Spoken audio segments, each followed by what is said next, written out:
All right, here is chapter 2 of Mrs. Noodlekugel. I kind of like saying her name, it's fun. Mike the janitor mopped the floors and carried out the garbage and fixed things around the apartment building. Nick and Maxine knew him.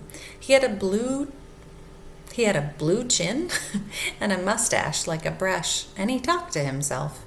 He was friendly to children. When he was not working around the building, Mike the janitor sat in a little room in the basement eating stewed tomatoes out of a can, talking to himself and listening to the radio. Mike the janitor, how do we get back? Sorry.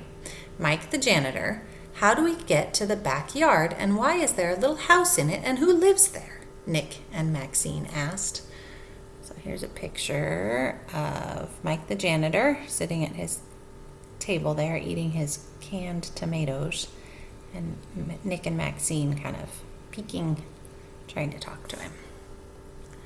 The little house was built long before the big apartment buildings, Mike said. The buildings went up all around, and the house is where it always was. Mrs. Noodlekugel lives in the house. She's a nice old lady. You can get to the backyard by going through the boiler room, but do not tell your parents I told you. Dun, dun, dun, dun. Nick and Maxine did not tell their parents what Mike the janitor had told them.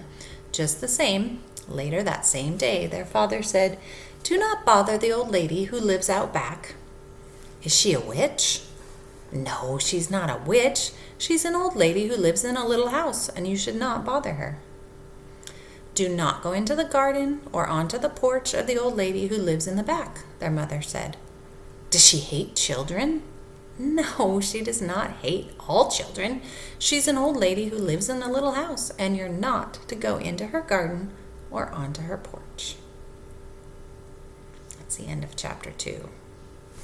What do you think? Do you think Nick and Maxine are going to listen to their parents and not go see Mrs. Noodlekugel's house?